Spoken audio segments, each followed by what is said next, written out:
Hi dears, welcome to new video. അപ്പോൾ തമ്പനയിൽ കണ്ട പോലെ തന്നെ ഇന്ന് ഞാൻ വന്നേക്കുന്നത് ഒരു നഴ്സിംഗ് വീഡിയോ ആയിട്ടാണ്. മെയിൻലി നഴ്സിംഗ് അഡ്മിഷനെ പറ്റിയിട്ടാണ്. ഞാനും എൻ്റെ ഹസ്ബൻഡും നേഴ്സസ് ആണെന്ന് പറഞ്ഞപ്പം ഞങ്ങൾക്ക് ഒരുപാട് ക്വസ്റ്റ്യൻസ് വന്നു നഴ്സിങ്ങിനെ പറ്റി. മെയിൻലി റിലേറ്റീവ്സിൻ്റെ അടുത്ത് നിന്നാണ്, അല്ലാതെ കുറച്ച് പുറത്തുനിന്നും വന്നായിരുന്നു.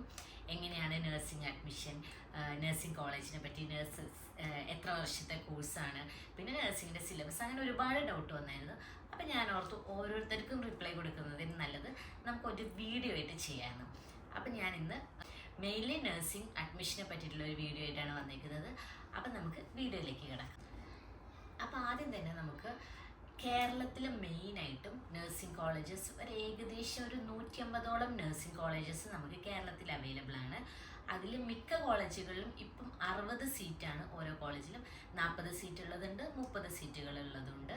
അപ്പോൾ ഏകദേശം ഒരു 3000ഓളം സീറ്റുകൾ നമുക്ക് സ്റ്റുഡൻസിന് ഒരു വർഷം നമുക്ക് അവൈലബിൾ ആണ് നഴ്സിംഗ് കോളേജസിൽ. 9 ഗവൺമെൻറ് നഴ്സിംഗ് കോളേജസ് ആണ് നമുക്ക് കേരളത്തിൽ അവൈലബിൾ ആയിട്ടുള്ളത്. പിന്നെ ഉള്ളത് പ്രൈവറ്റ് കോളേജസ് ആണ്. ഗവൺമെൻറ് നഴ്സിംഗ് കോളേജിലാണെങ്കിലും പ്രൈവറ്റ് നഴ്സിംഗ് കോളേജിലാണെങ്കിലും നമുക്ക് BSc അവൈലബിൾ ആണ്, GNM അവൈലബിൾ ആണ്. BSc എന്ന് പറയുന്നത് 4 വർഷത്തെ ഡിഗ്രി കോഴ്സാണ്. GNM എന്ന് പറയുന്നത് 3 വർഷത്തെ ഡിപ്ലോമ കോഴ്സാണ്. ഇനി നമുക്ക് അഡ്മിഷനിലേക്ക് വരികയാണെങ്കിൽ മെയിൻലി +2 ബേസിസിലാണ് അഡ്മിഷൻ ഇത്രയും നാൾ നടന്നുകൊണ്ടിരുന്നത്. +2ലെ ഫിസിക്സ്, കെമിസ്ട്രി, ബയോളജി മാർക്കിൻ്റെ അടിസ്ഥാനത്തിലാണ് നമ്മുടെ നഴ്സിംഗിൻ്റെ അഡ്മിഷൻ കംപ്ലീറ്റ്ലി നടന്നുകൊണ്ടിരുന്നത്. എന്ന് പറയുമ്പോൾ +2ൽ സയൻസ് എടുത്ത സ്റ്റുഡൻസിനാണ് നഴ്സിംഗിന് അപ്ലൈ ചെയ്യാൻ പറ്റുക. +2ൽ മിനിമം 15% മാർക്കാണ് അപ്ലൈ ചെയ്യാനുള്ള എലിജിബിലിറ്റി ക്രൈറ്റീരിയ എന്ന് പറയുന്നത്. ഇനി അഡ്മിഷൻ എടുക്കുന്നത് LBS എന്നൊരു സെൻറ്റർ, ലാൽ ബഹദൂർ ശാസ്ത്രി എന്ന് പറയുന്ന ഒരു സെൻറ്റർ വഴിയാണ് കംപ്ലീറ്റ്ലി നമ്മുടെ കേരളത്തിൽ നഴ്സിംഗ് അഡ്മിഷൻ എടുക്കുന്നത്. നഴ്സിംഗ് മാത്രമല്ല, എല്ലാ പാരാമെഡിക്കൽ കോഴ്സുകളും ഈ LBSൻ്റെ അണ്ടറിലാണ് വരുന്നത്. പിന്നെ നമ്മൾ നേരത്തെ പറഞ്ഞ ഗവൺമെൻറ് നഴ്സിംഗ് കോളേജിൻ്റെ കാര്യം പറയുകയാണെങ്കിൽ എല്ലാ ഗവൺമെൻറ് നഴ്സിംഗ് കോളേജിലും കംപ്ലീറ്റ് സീറ്റും വരുന്നത് ഈ LBSൻ്റെ അണ്ടറിലാണ്. അതായത് മെറിറ്റ് സീറ്റിലാണ് ഗവൺമെൻറ് കോളേജിലെ എല്ലാ സീറ്റ്സും പോകുന്നത്. ഇനി സെൽഫ് ഫിനാൻസ് കോളേജസിന് എടുത്തിട്ടുണ്ടെങ്കിൽ 50% LBSും 50% മാനേജ്മെന്റ് സീറ്റുമാണ് വരുന്നത്. ഈ 50% LBS എന്ന് പറയുന്നത് കംപ്ലീറ്റ്ലി നമ്മുടെ മാർക്കിന്റെ ബേസിസിലാണ്. എന്ന് വെച്ചിട്ടുണ്ടെങ്കിൽ മെറിറ്റ് ബേസിസിലാണ് കംപ്ലീറ്റ്ലി ആ 50% LBS കോട്ട വരുന്നത്. ഇനി ഈ 50% മാനേജ്മെന്റ് സീറ്റ്സിൽ തന്നെ പ്രൈവറ്റ് നഴ്സിംഗ് മാനേജ്മെന്റ് അസോസിയേഷൻസ് ഉണ്ടാകും. ഇതിന്റെ അണ്ടറിലാണ് നമ്മുടെ NRI സീറ്റ്സ് വരുന്നത്. 15% NRI സീറ്റ്സ് ആണ് ഈ പ്രൈവറ്റ് മാനേജ്മെന്റ് സീറ്റ്സിൽ വരുന്നത്. ഈ ക്രിസ്ത്യൻ മാനേജ്മെന്റ് കോളേജ് ആണെങ്കിൽ ക്രിസ്ത്യൻ മാനേജ്മെന്റ് അസോസിയേഷൻ വഴിയും സ്റ്റുഡൻസിന് സീറ്റ്സ് അവൈലബിൾ ആണ്. ഇങ്ങനെയാണ് മെയിനായിട്ടും നമ്മുടെ കോളേജിൻ്റെ സീറ്റ് അവൈലബിലിറ്റീൻ്റെ ഡിവിഷൻ വരുന്നത്. പിന്നെ ഈ LBS എന്ന് പറയുന്നത് നമ്മുടെ എല്ലാ നാട്ടിലും LBS സെൻറ്റേഴ്സ് അവൈലബിൾ ആണ്. പക്ഷേ ഇപ്പോൾ എല്ലാം കംപ്ലീറ്റ്ലി ഓൺലൈൻ വഴിയാണ്. നമുക്ക് ഇഷ്ടമുള്ള കോളേജസ് നമുക്ക് സെലക്ട് ചെയ്യാം. അതിനുശേഷം നമ്മുടെ റാങ്ക് അനുസരിച്ച് അവർ അലോട്ട്മെൻറ്റ് പബ്ലിഷ് ചെയ്യും. മെയിൻലി 3 അലോട്ട്മെൻ്റ് ആണ് ഉള്ളത്. അതിൽ നമുക്ക് ഏതെങ്കിലുമൊക്കെ കോളേജസിൽ സീറ്റ്സ് ലഭിക്കും. അങ്ങനെയാണ് LBS വഴി നമ്മുടെ +2 +1ൽ നമ്മൾ അപ്ലൈ ചെയ്യുന്നത് പോലെ തന്നെയാണ് LBS വഴി നമ്മൾ നഴ്സിംഗിന് അപ്ലൈ ചെയ്യുന്നതും വരുന്നത്. LBS ഓൺലൈൻ വഴി അപ്ലൈ ചെയ്യാൻ വേണ്ടി ഫോർ ജനറൽ സ്റ്റുഡൻസ് 800 rupees ആണ് വരുന്നത്. ആൻഡ് റിസർവേഷൻ കാറ്റഗറീസിന് 400 rupees ആണ് ഈ ആപ്ലിക്കേഷൻ ഫീസായിട്ട് വരുന്നത്. വേറെ ഒരു ഫീസും ഈ LBS സെൻറ്ററോ അല്ലെങ്കിൽ വേറെ ഒരു ഏജൻസിക്കോ നമ്മൾ കൊടുക്കേണ്ട ആവശ്യമില്ല.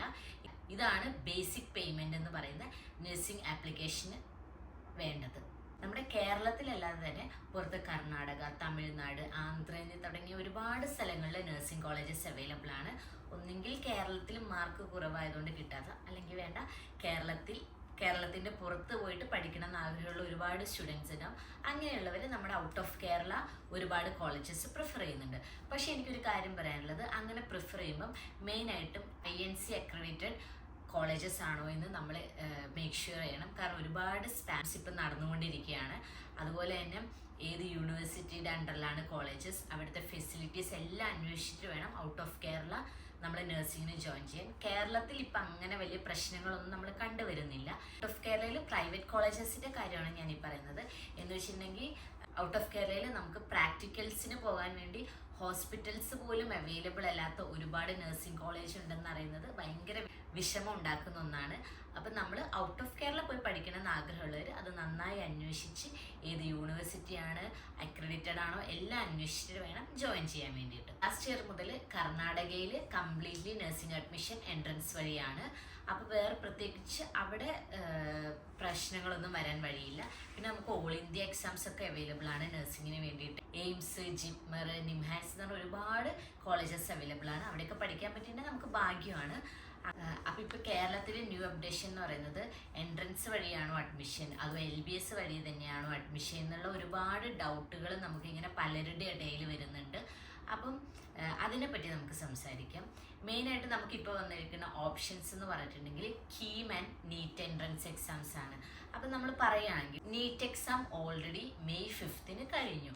അപ്പം നമുക്ക് ഒന്ന് ആശ്വസിക്കാം, എന്തായാലും നീറ്റ് വഴിയല്ല നഴ്സിംഗ് അഡ്മിഷന് നോക്കാം. അടുത്തെന്ന് പറഞ്ഞിട്ടുണ്ടെങ്കിൽ കീം എക്സാം ആണ് നമുക്ക് ഡൗട്ടുള്ളത്. പക്ഷേ ഈ കീമിൻ്റെ രജിസ്ട്രേഷൻ ഓൾറെഡി കഴിഞ്ഞു. അതിൻ്റെ അകത്ത് നമ്മുടെ പഴയതുപോലെ തന്നെ എഞ്ചിനീയറിംഗ്, MBBS, ആർക്കിടെക്ചർ, BDS ഇതൊക്കെ തന്നെയുള്ളൂ. നഴ്സിംഗ് ഇൻക്ലൂഡ് ചെയ്തിട്ടില്ല. അപ്പം നീറ്റും അല്ല കീമും അല്ല എന്ന് നമുക്ക് കൺഫേം ആയി.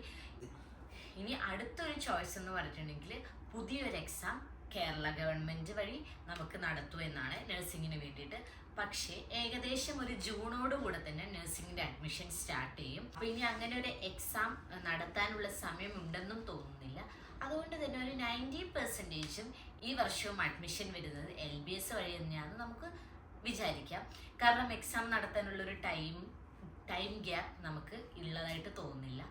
സോ ഒരു 90% LBS വഴി തന്നെയാണ് ഈ വർഷവും നഴ്സിംഗ് അഡ്മിഷൻ വരുന്നത്.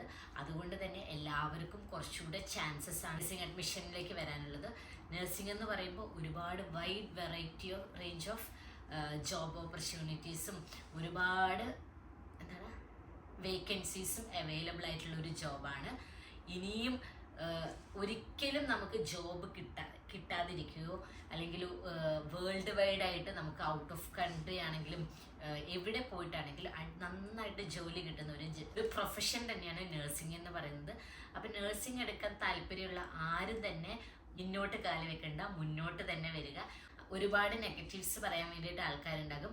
അതുപോലെ തന്നെ നമുക്കൊരു മിത്തുള്ളത് ഫീമെയിൽസിന് മാത്രമാണ് നഴ്സിംഗ് എന്നുള്ളതാണ്. പക്ഷെ ഒരിക്കലുമല്ല, മെയിൽസിനായാലും ഫീമെയിൽസിനായാലും ഒരുപോലെ ജോബ് ഓപ്പർച്യൂണിറ്റീസ് നമ്മുടെ നഴ്സിംഗ് കൊടുക്കുന്നുണ്ട്. അപ്പം മുന്നോട്ട് വെച്ച കാലം എല്ലാവരും മുന്നോട്ട് തന്നെ കൊണ്ടുപോവുക. ആരും നമ്മുടെ ഇഷ്ടം എന്താണോ ചൂസ് യുവർ പ്രൊഫഷൻ.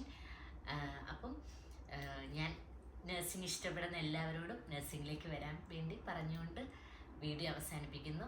നിങ്ങൾക്ക് എന്തെങ്കിലും നഴ്സിംഗ് റിലേറ്റഡ് ഡൗട്ട്സോ അല്ലെങ്കിൽ ഇപ്പോൾ പറഞ്ഞതുമായിട്ട് എന്തെങ്കിലും ഡൗട്ട് ഉണ്ടെങ്കിൽ കമൻറ്റ് ബോക്സിൽ ചോദിക്കും. എനിക്ക് അറിയാവുന്നതും അല്ലെങ്കിൽ ബാക്കിയുള്ളവരോട് അപ്ഡേറ്റ്സ് നടത്തിയിട്ട് ഞാൻ അറിയിക്കുന്നതായിരിക്കും. അപ്പോൾ എൻ്റെ വീഡിയോ നിങ്ങൾക്ക് ഇഷ്ടപ്പെട്ടു എന്ന് വിചാരിക്കുന്നു. ഇതുപോലുള്ള വീഡിയോസ് ഇനി ഇടണമെങ്കിൽ കമൻറ്റ് ചെയ്യണം കേട്ടോ. അപ്പം വീഡിയോ ഇഷ്ടപ്പെടുകയാണെങ്കിൽ ലൈക്ക് ചെയ്യുക, ഷെയർ ചെയ്യുക, സബ്സ്ക്രൈബ് ചെയ്യുക. Thank you from it's Abitha Sangeeth. By.